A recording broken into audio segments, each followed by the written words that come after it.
Şu an evlerinize iç savaşın merkezinden misafir oluyorum. İnternetimiz yoktu en kötüsü. Evet. Almaty'deki iç savaşın, olayın daha doğrusu merkezi diyebiliriz. Yaklaşık 8 gün hiç çıkmadık. Hiç çıkmadınız. Maalesef. Ne yiyip ne içtiniz abi 8 gün?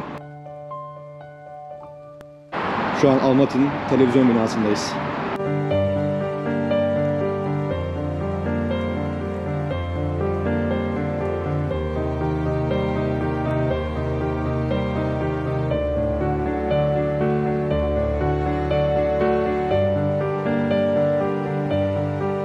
Efendim herkese merhabalar. Yeni bir bölüme hoş geldiniz. Şu an evlerinize Kazakistan, Almaty'den misafir oluyorum.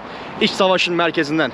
Yaklaşık 15-20 gündür buraya gelmeye çalışıyorum. Ben ilk karar verdiğimde Türk Hava Yolları falan İstanbul'dan seferlerini iptal etmişti. Daha yeni başladı uçuşlar ve şu an olağanüstü hal bitmiş durumda. Bugün sizlerle birlikte Kazakistan'ı gezeceğiz. Daha doğrusu Almaty'yi gezeceğiz ve iç savaştan bahsedeceğiz. Neler olmuş, neler bitmiş hep birlikte öğreneceğiz. O zaman ne diyoruz? Kanala abone olup yorum yapıp bildirimleri açmayı unutmayalım. İyi seyirler diliyorum. Şimdi burası Satbayeva Caddesi. Kazakistan, Almaty'deki iç savaşın, olayın daha doğrusu merkezi diyebiliriz. Şu an bulunduğumuz yer ise televizyon binası, devlet televizyonunun olduğu bina.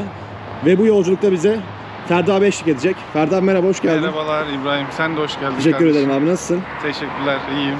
Zor günler geçirdiniz bayağı. Maalesef internetimiz yoktu en kötüsü. Evet. Evdeydik bir 6-7 gün. Hatta olaylar bir 15 gün falan sürdü gibi. Daha yeni yeni başladı değil mi abi? Evet, bir hafta normale döndü. İşte 10 gündür. Şu an neredeyiz abi? Şu an devlet radyo binasındayız.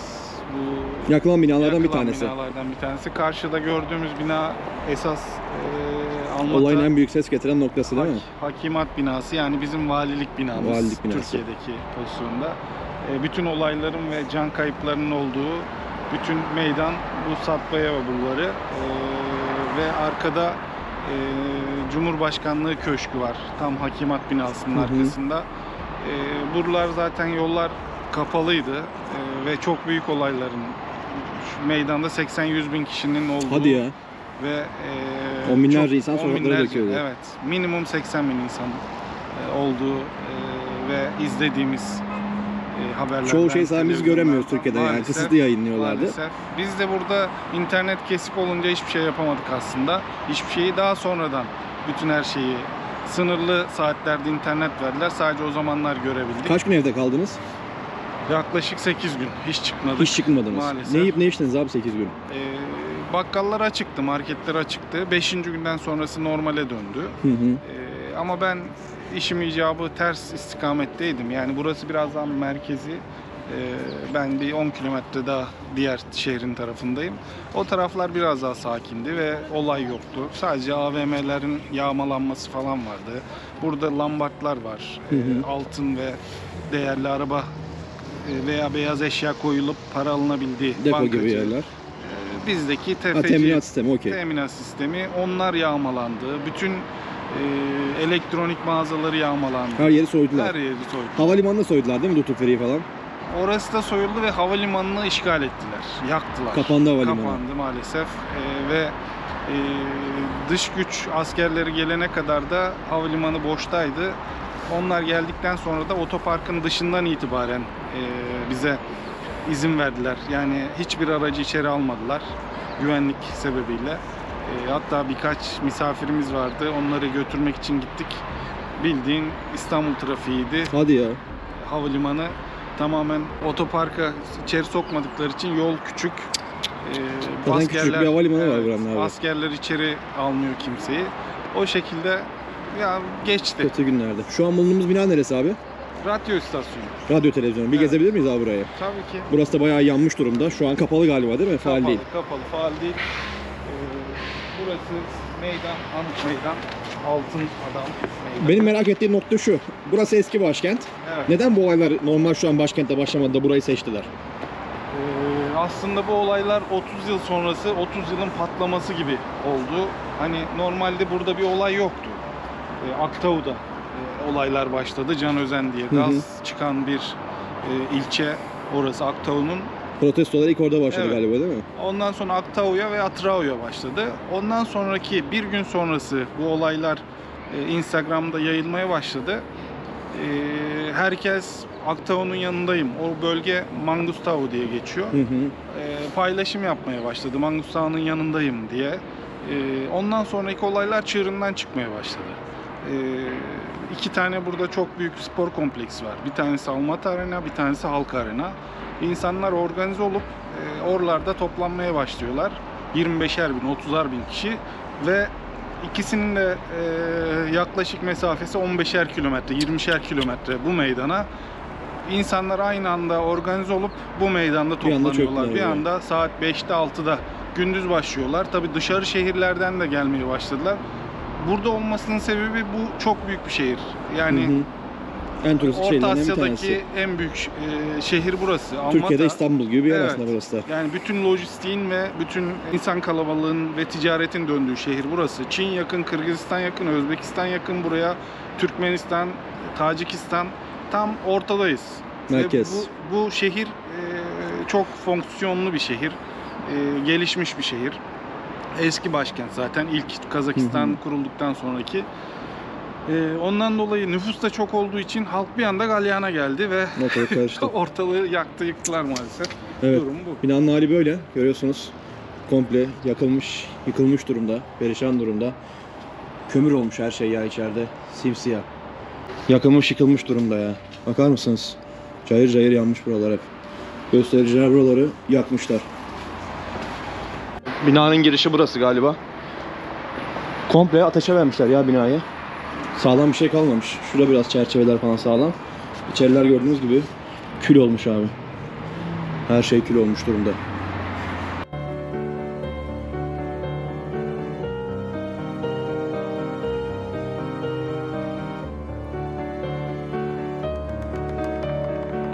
Bu bina normalde kullanılıyordu değil mi abi? Tabii Faaldi. ki açıktı ama olaylardan sonra şu an faaliyeti durduruldu. Yakıldıktan sonra hayat durdu burada. Şöyle kapısını da göstereyim size. Zincirler vurulmuş. Maalesef artık kullanılmıyor. Kırmışlar hep, bakın camları, onları, kepenkleri parçalamışlar. Göstericiler. Burası iç savaşın merkezi Kazakistan Almaty şehri. Şu an Almaty'nin televizyon binasındayız. Her taraf kül olmuş durumda. Kahraman edilmiş durumda. Burası da binanın sağ tarafı, sağ cephesi diyebiliriz. En çok hasar alan bölümlerden bir tanesi. Duvarlar gördüğünüz gibi simsiyah, bütün cam mekanlar, çerçeveler, her şey yanmış durumda, kül olmuş durumda. Evet, Kazakistan Almaty'deyiz. Üzülüyor değil mi insan böyle görünce abi? Maalesef yani bu şehir çok canlı ve çok sakin bir şehirdi. Yani burası hareketli olduğu günler belli. Cuma, cumartesi günleri altın günler buradaki. Neden şu an bunların tadilatını yapmıyorlar? Yavaş yavaş başladı. Hakimat binasının perdelerini falan görebilirsin aslında. Evet. Buraların yan tarafı iş merkezi, oraların camları da kırıktı. Oralar temizlendi, yapıldı. Sadece bu bina için şu an için faaliyette değil. Ama başlarlar önümüzdeki tabii günlerde ki galiba. bu da başlayacaktır büyük bir ihtimalle.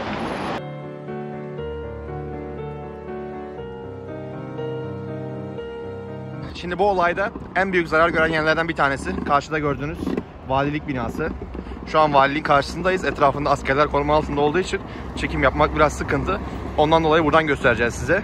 Evet Ferdi abi. En büyük darbeyi bu bina aldı galiba değil mi? Bütün bina yağmalandı göstericiler tarafından ve yakıldı. Bir de burası yeni yapıldı diye biliyorum ben. 6 ay önce faaliyete geçmişler. Bizim de bildiğimiz. Daha önce burada bölgesel hakimatlık, valilikler var. Burası merkez hakimat, merkez valilik. Ondan dolayı yani bir taraftan üzülüyor insan. Çünkü sonuçta bu para herkesin, bütün Kazakistan halkının parası. Yani bütün koskoca valilik ve bütün bilgiler, bütün elektronik her şey gitti. Bina komple yandı değil mi? Komple yandı, ateşe verdiler. Burada bayağı insan İnsanları öldü. boşalttık ve evet. Olayda polisler falan da öldü değil mi? Maalesef. 14 diye söylediler televizyonda. Tabii o bilmiyoruz kaç oldu. Bilmiyoruz tam olduğunu. Allah rahmet eylesin. Bütün yani sivil halka, askere, bütün hepsi bizim halkımız, bütün bizim kardeşlerimiz. Keşke bu olaylar olmasaydı. İnşallah olmaz temennimiz bundan sonra. İnşallah bir daha yaşanmaz abi. Bir daha yaşanmaz diyelim. Videoyu çok kısa bölüyorum. Bu seyahatimin bir sponsoru var. Booking.com.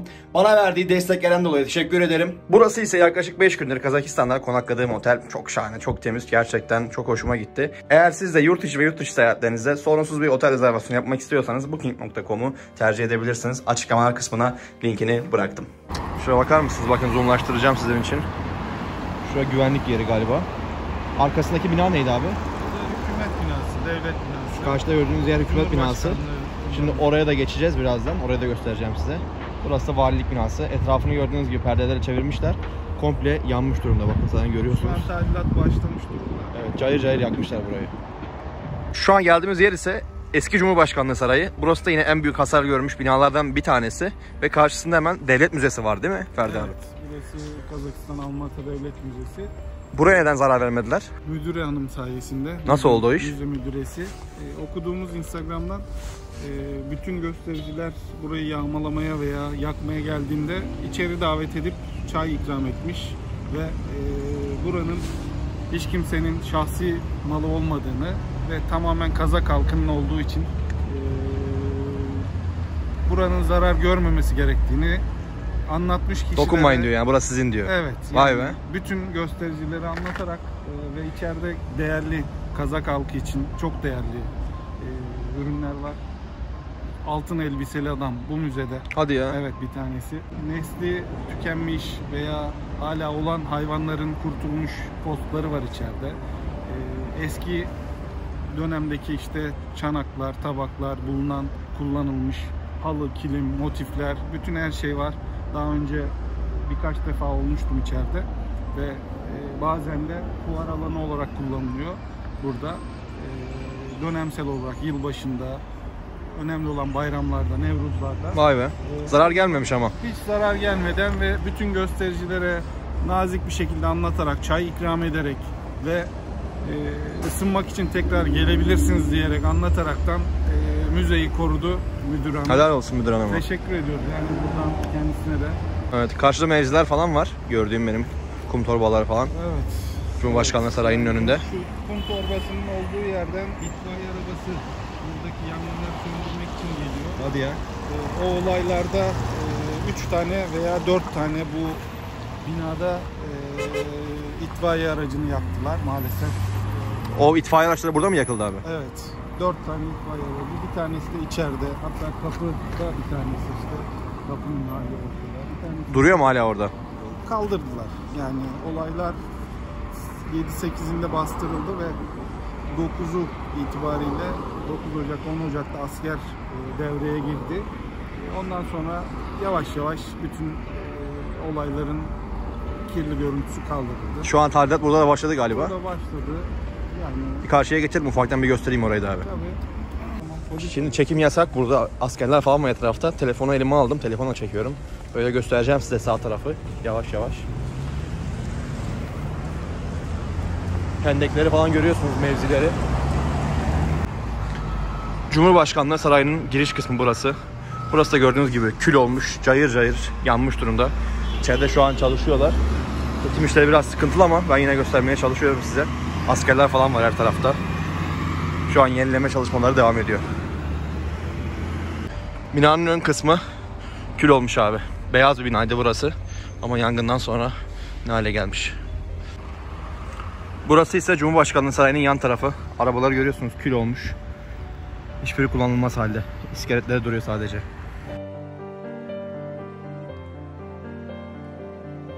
Selam. Merhaba. Müzeyi de göstermek istedik size. Bir içeri girelim dedim, ne var ne yok merak ettim ben de açıkçası. Ulusal müze burası, Kazakistan'ın. Burada hayvan iskeletleri falan var. Bu dinozor iskeleti galiba değil mi abi? Evet, zaten resimleri var. Evet, fosiller falan var burada. İskeletler, kemikleri. Tarihi. Vay be, bayağı ilginç ha. Evet. Şimdi Bizon muydu? Onun fosili, kafası galiba bu.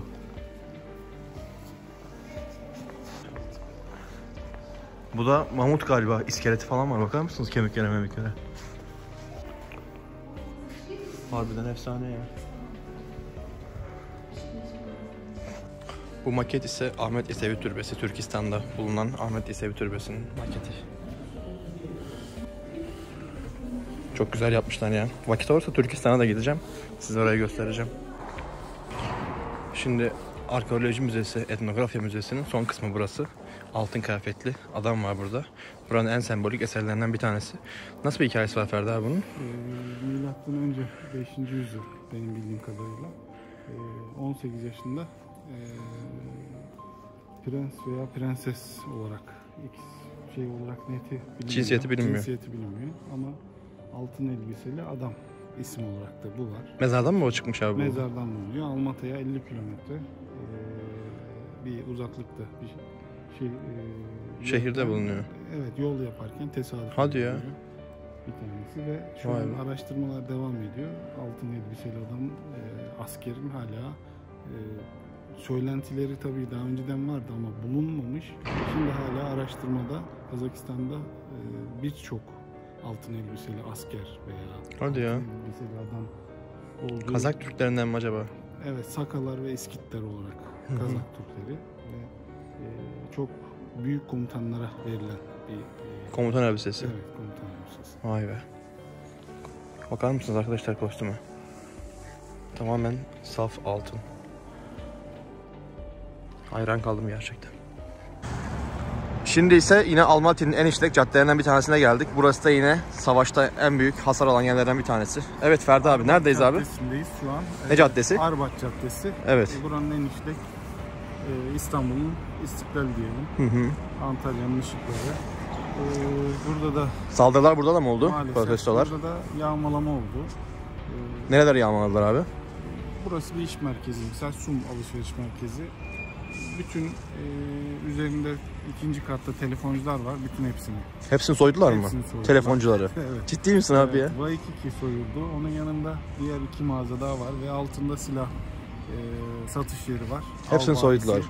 Hepsi soyuldu maalesef. O silahları kullandılar mı burada çalışmalarda göstericiler? Sonra yakalandı ama kullanılıp kullanılmadığını bilmiyoruz ama hepsi yakalandı. Yani Hadi ya. polisin çalışmaları ve kamera kayıtlarıyla takibinden dolayı yanlış bilmiyorsam 9.500-10.000 kişiye yakın bir gözaltı ve yakalama kişi sayısı oldu. Senin dükkanına soydular değil mi abi? Maalesef benim de lokum standlarım var işte burada. Bir tanesi buradaki Sum alışveriş merkezinin içinde. Buradaki soyuldu mu? Buradakinin camı kırıldı. Moskova alışveriş merkezi var Abaya Pravda'da. Alışveriş merkezini komple soydular. Ciddi misin abi? Bütün yani hiçbir şey kalmadı. Kitapçıdaki kitap hariç Senin lokumlar falan hepsi gitti. maalesef dükkana. çalmadıklarını da ısırıp atmışlar. Ciddi misin ya? Yani tadına bakarak çalalım hesabı. Maalesef camlarını falan kırdılar. AVM'nin içinde market var. Marketten alışveriş arabalarıyla içkileri çalıp camları kırarak gidiyorlar. Allah Allah. Görüntülerden birkaç tane arkadaşımız daha vardı. Türk bizimle beraber. Bir tane arkadaşımız tekstil mağazası vardı aynı AVM'de. Onun bilgisayarlarını ve laptoplarını çalarken telefonunu orada unutuyor hırsız. Telefonun da ekran resminden hırsız Yakalanıyor. yakalandı. Yani çok enteresan olaylar oldu. Bir tane hırsızın bir tanesi bankamatiği soyuyor. Yan taraftaki bankamatikte kredisi var. Onu Saçmalama. kapatıyor. Tekrar o bankamatiği tekrar kırıp parayı çalıyor. Borcunu ödüyor, sonra geri parayı çalıyor. Maalesef tekrar yine o da yakalandı. Yani bir taraftan polis çok iyi çalıştı. Sizin zararınızı karşılıyorlar mı abi? Karşılayacağız diye Sigortalar söylediler falan var mı? ama şu an için hala bir ödeme yapılmadı. Ama polis falan bütün herkes gerçekten çok ilgilenildi. Valilik, hakimat, devlet. Bu olaylar asıl bu akaryakıt zamından sonra başladı galiba değil mi abi? Maalesef gaz zammı yapıldı. 65 tengeden bir anda 130 tengeye yapıldı. Ve Enerji Bakanı'nın yanlış bir açıklamasıyla halk gaza geldi. Nasıl bir açıklama yaptı? Alternatif taşıma araçları var. Hani herkes Dolmuş illa otobüs. taksiye binmek zorunda değil. Otobüse binebilirsiniz diye. Hadi ya. Saçmalığa bak. Yani halk da burası İsteyen istediği araca biner abi. evet, halk da burası bir gaz ülkesi, enerji ülkesi, petrol ülkesi. Zaten gaz bütün dünyada Yani dünyanın en zengin ülkelerinden bir tanesi burası abi. Evet. Petrol, akaryakıt hani olarak. Biz niye fakirlik çekiyoruz diye. 9. artık sırada yani. maalesef bir anda yanlış bir açıklamayla olaylar Her yaşandı. şey bir anda gelişti yani. Evet. Böyle bir şey beklemiyordunuz değil mi hiç? Hiç kimse, yani böyle bir olay bir gaz yüzünden beklenmiyordu. Kaç senedir buradasın Ferdi abi? Ben 6. yılındayım. Bugüne kadar böyle bir şey yaşadın mı burada? Yok. Gayet İlk oluyor. Sakin, çok o kadar sakin ki yani ambulans sesi bile duymadık biz son 2 yıla kadar. Ne hissettin abi yaşayınca böyle olayları ilk duyduğunuzda? Evden Türkiye'ye dönmek çıkmıyoruz. geldi mi aklınıza? Yok ya, dönemeyiz çünkü bütün işimiz, bütün ailemiz burada. Yani ne olursa olsun. Bir Bırakıp yere gidilmez. gidemiyoruz. Yani artık ikinci vatanımız.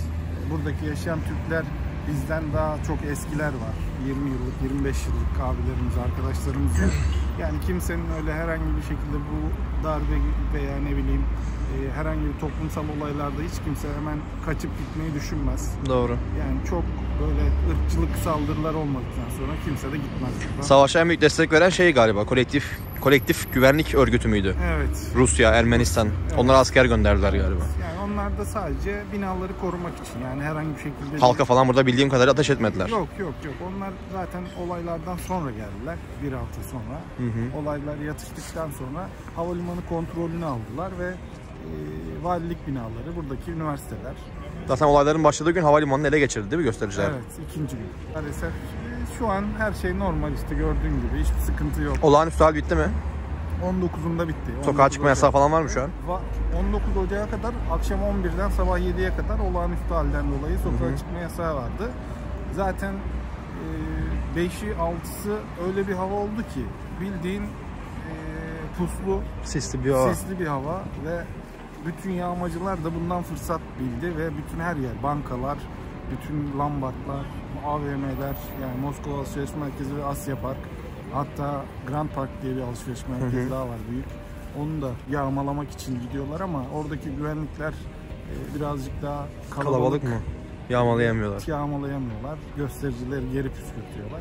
Ama maalesef Sum Alışveriş Merkezi'ne, Ziloni Pazar'daki, burada büyük bir pazar var, Kök Pazar, buraya yakın bir Kök Pazar'a da mı saldırdılar? Oraya da saldırdılar ama orada da güvenlikler vardı. Kök Pazar'a sana bir şey yok, meyve sebze satıyorlar abi. Lombardlar var. Hadi ya. Telefoncular Ha, var. o şey, Orada da emanetçiler. var. Emanetçiler var, altıncılar var, telefoncular var. Onlar sıkıntı işte. Onları birazcık kırdılar, çaldılar. Yani umarım bir daha yaşamazsınız abi böyle İnşallah. şeyler. Yani hiçbir ülke, hiçbir dünya insanı yaşamasın. Yani yaşanacak şeyler değil hakikaten. Kesinlikle. Çok kötü şeyler. İnsanların psikolojisi bozuyor. Yani çocuklarına bir şey anlatamıyor. Gerçekten çok kötü. Eski Cumhurbaşkanı şu an ülkede değil diye biliyorum. Yani Nazarbayev. siyasi olarak bilmiyoruz. Hani biz geldiğimizden beri 5 yıl, 4 yıl benim geldiğimde o hizmetteydi. Cumhurbaşkanıydı. Sonuçta ilk Cumhurbaşkanı bu ülke için illaki faydalı işler yaptı. Evet. Bizce. Biz Türk dünyası olarak zaten aksakal olarak gördüğümüz için zaten saygı duyduğumuz bir insan Nazarbayev. Şu anki Cumhurbaşkanı Tokayev için de başarılar dilemekten veya Bütün onu kabine değişti değil mi? Evet. Darbeden sonra. Desteklemekten başka hani bizim bir siyasi olarak bir görüşümüz yok. Doğru. Bakanların hepsi falan görevden alındı diye biliyorum. Evet, bu gaz olayından hemen aynı günü yani bütün olaylar başladı. Gazı Zammı yapıp geriye sabah çektiler. akşam geri çektiler değil mi? Çektiler ama olaylar Ama bir işe yatışmadı. yaramadı. Maalesef olaylar daha da büyüdü. Bir anda hani kabine değişse bile, zamı geri çekse bile, ne isteseler Hiçbir şey kabul yaramadı. etti, hiçbir şey yaramadı maalesef. İnsanlar çünkü sinirlenmişti abi. Bir an patlama. Kabuk kırıldı mı Evet. onu yapıştırmak zor olur. Evet, maalesef. Yani umarım bir daha yaşamazsınız abi. İnşallah. Hiç kimse yaşamaz. Evet, en işlek caddelerinden bir tanesindeyiz. Sum Alışveriş Merkezi. Burası yine savaşta, iç savaşta en büyük hasar alan yerlerden bir tanesi. Soyguna uğratılan yerlerden bir tanesi. Şu an tabii artık savaşla ilgili pek bir şey kalmamış. Genel olarak bir sakinlik, sessizlik var ama havanın soğukluğundan kaynaklanıyor diye düşünüyorum. Evet efendim, gördüğünüz gibi elimizden geldiği kadar anlatmaya çalıştık. Bir sonraki bölümde görüşmek üzere. Bir sonraki bölümde belki yine iç savaşla ilgili olabilir. Abone olmanızı rica ediyorum. Videoyu yorum yapıp beğenirseniz de sevinirim. Kendinize iyi bakın. Görüşmek üzere. Hoşça kalın.